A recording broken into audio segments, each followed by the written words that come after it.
और अभी आपने बताया 3 सीटों पर आतिशी पीछे चल रही हैं, अरविंद केजरीवाल पीछे चल रहे हैं, मनीष सिसोदिया पीछे चल रहे हैं, मोटिवेशनल स्पीकर अवध ओझा पीछे चल रहे हैं, गोपाल राय पीछे चल रहे हैं। तो जो रुझान दिए थे, जो एग्जिट पोल दिए थे, अभी तक के जो आंकड़े आ रहे हैं उसमें एग्जिट पोल कुछ हद तक सही होते हुए दिख रहे हैं। आगे क्या होता है देखते रहिए, लेकिन फिलहाल तो 37 और 32 एक सीट कांग्रेस के खाते में भी अब तक दिखाई पड़ रही है। वो सीट है आतिशी जो पीछे चल रही हैं, और अलका लांबा इस समय उनसे लगातार आगे चल रही हैं। सबसे बड़ी बात यह है नई दिल्ली सीट पर अरविंद केजरीवाल का अगर नई दिल्ली सीट पर अब तक पीछे चलना, ये बताता है कि कहीं न कहीं कुछ गड़बड़ है। वैसे भी बाकी सीटों पर काबिज हो जाएं, और अगर नई दिल्ली की सीट से अगर थोड़ा सा रह गया अरविंद केजरीवाल, तो मुझे लगता है कि अरविंद केजरीवाल और आम आदमी पार्टी के लिए ये हार भी बहुत चुभेगी। हार चुभेगी तो है ही है, पार्टी की हार से भी बड़ी हार होगी। मैं ये कह रहा हूँ वो व्यक्ति जिसके इर्द गिर्द ही पूरा चुनाव लड़ा जा रहा है, तो उसकी तो स्थिति ये हो जानी चाहिए कि कहीं कोई हारे कहीं जीते अलग मैटर होता है। वहां तो एक लगातार इतना गैप होकर के चलना चाहिए कि केजरीवाल चूंकि चुनाव उन्हीं के ऊपर लड़ा जा रहा है, तो उनको तो एक बड़े मार्जिन के साथ में जीत की ओर आगे बढ़ना चाहिए था। और अगर वो अब तक लगभग 1 घंटा पूरा होने जा रहा है काउंटिंग को, और 1 घंटे में एक भी बार अभी वो आगे नहीं बढ़ पाए हैं, ये थोड़ा संकट की बात है आम आदमी पार्टी के लिए। संकट की बात है शिवांशु, संकट की बात है सर बोल रहे हैं। यहाँ पर क्या संकट तुम्हारे पास? देखिए टक्कर जो है वो कांटे की है दोनों पार्टियों के बीच में, और जो बड़े चेहरे हैं आम आदमी पार्टी की हो चाहे बीजेपी के हो, उनके बारे में अगर बोले तो अरविंद केजरीवाल नई दिल्ली से काफी पीछे चल रहे हैं।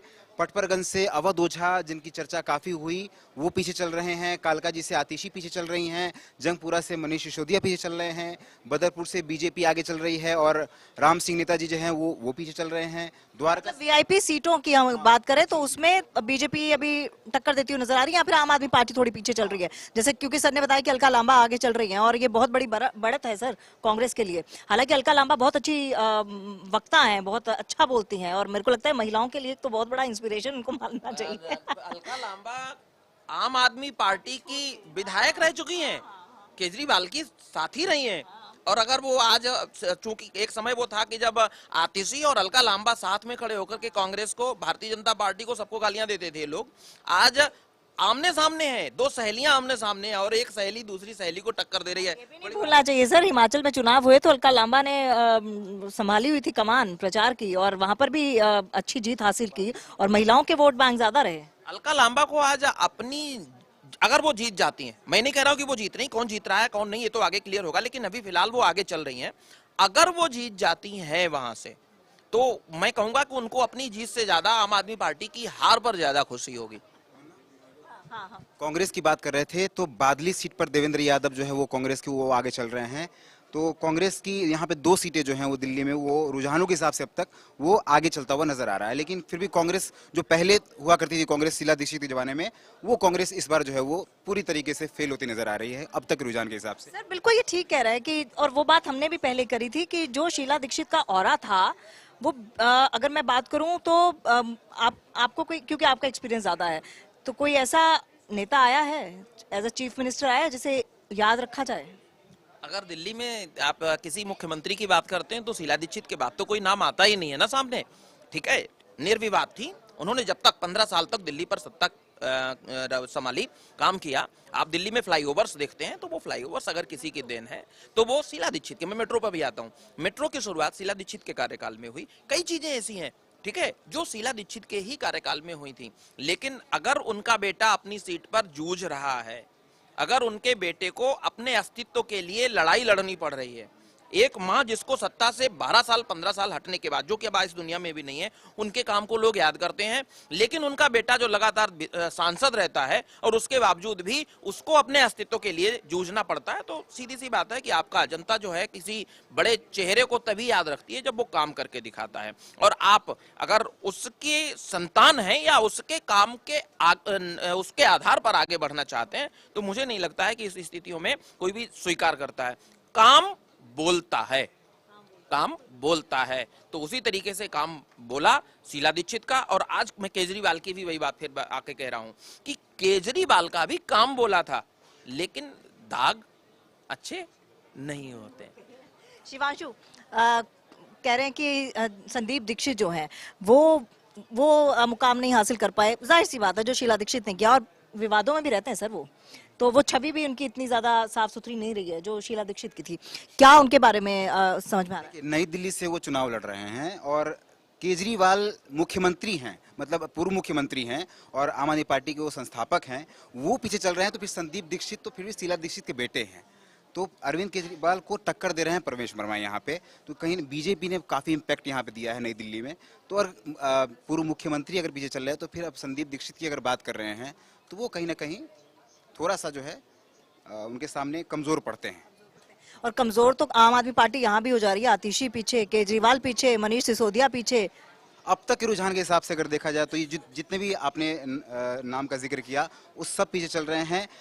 एक जो विधानसभा सीट की मैं बात कर रहा हूँ, बुराड़ी, जो बहुत बड़ा क्षेत्र है, वहाँ से संजीव झा पहले भी एमएलए रहे हैं हमारी पार्टी की तरफ से और वो इस बार लाज बचाते जो है वो नजर आ रहे हैं। संजीव झा बहुत आगे चल रहे हैं। अच्छा सर, ये है जेंजी के बच्चे, यूट्यूब बहुत देखते हैं। अवध ओझा को देखा है?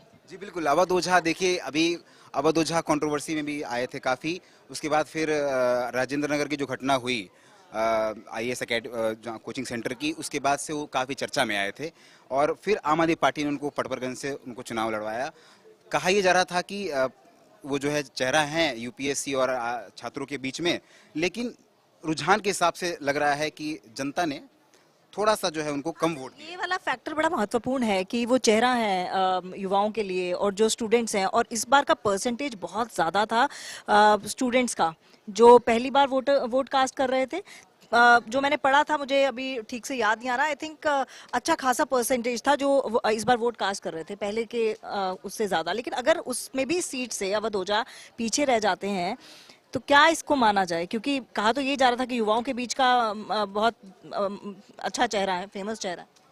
तमन्ना, दिल्ली में 70 विधानसभा क्षेत्र हैं और उन 70 विधानसभा क्षेत्रों में 70 प्रत्याशी आम आदमी पार्टी की तरफ से लड़ रहे हैं, इतने ही भारतीय जनता पार्टी की ओर से और इतनी कांग्रेस से। सभी प्रत्याशियों के नाम ना तो मुझे पता है और ना आपको पता होंगे। कुछ चर्चित चेहरे जो होते हैं उनको ही लोग जानते हैं। अब हमारी स्थिति यह है कि अगर उन चर्चित चेहरों में जिसका नाम होता है वही बदनाम भी होता है। अवध ओझा की बात करते हैं, कुछ समय पहले ही अवध ओझा आम आदमी पार्टी को भी कोसते थे, जबरदस्त कोसते थे। उनके पुराने वीडियोस जब वो आम आदमी पार्टी में शामिल हो गए उसके बाद में उनके पुराने वीडियोस जो हैं वो दिखाए गए। तो हम जिसको पहले गाली दे रहे हैं उसी की गोद में अगर जाकर के बैठ जाते हैं तो लोग सवाल तो उठाएंगे ही। और आपने कहा यूथ, वो मोटिवेशनल स्पीकर हैं, यूथ को प्रेरणा देते हैं, लगातार उनके लिए बोलते हैं। और वही यूथ जब उनका वीडियो, आज के समय में जितना ज्यादा यूथ है वो सब कहाँ है? डिजिटल से जुड़ा हुआ है, ठीक है। और उनके वीडियोस देख रहा है तो एक आदमी का नैरेटिव बनता है, यार ये आदमी कल तो गाली दे रहा था, आज उन्हीं के साथ बैठा हुआ है, ये आदमी ठीक नहीं है, स्मार्ट है, ठीक नहीं है। तो ये जब आपकी धारणा बन जाती है किसी के बारे में, आप अच्छे हैं तो 10 लोग आपको अच्छा कहना शुरू कर देंगे तो आप अच्छे हो जाएंगे। और अगर 10 में से 4 लोग आपके बारे में कोई बात करना शुरू कर देते हैं तो निश्चित रूप से नैरेटिव बनता ही। और अपडेट आ रहा है, मैं अपने दर्शकों को रूबरू करा दूं कि ब्रेकिंग न्यूज आपको बता दूं कि यूपी के मिल्कीपुर विधानसभा सीट में भी आज मतगणना हो रही है और बीजेपी आगे चल रही है। बहुत अहम सीट इसे माना जा रहा था और साख की लड़ाई यहाँ पर भी थी सपा और साथ ही साथ बीजेपी के बीच में, या फिर मैं ये कह लूं कि अखिलेश यादव और सीधा सीधा योगी आदित्यनाथ के बीच में, क्योंकि दोनों के कंधों पर अपने अपने उम्मीदवारों का पूरा दारोमदार था और ये पूरी 100% अहम की लड़ाई। देखिए, मिल्कीपुर अयोध्या को बिलोंग करती है। जब 2024 का चुनाव हुआ उससे पहले राम मंदिर में, अयोध्या में भगवान रामलला की मूर्ति की स्थापना हुई और वहां भारतीय जनता पार्टी चुनाव हार जाती है। तो पूरा एक नैरेटिव तय किया गया था कि अयोध्या में भी नहीं जीत पाए, आप शिगुफा छोड़ रहे थे, गलत है। तो पूरी सरकार इस बार जोर शोर से वहां पर लगी हुई थी और स्थितियां ये हो गई थी कि चुनाव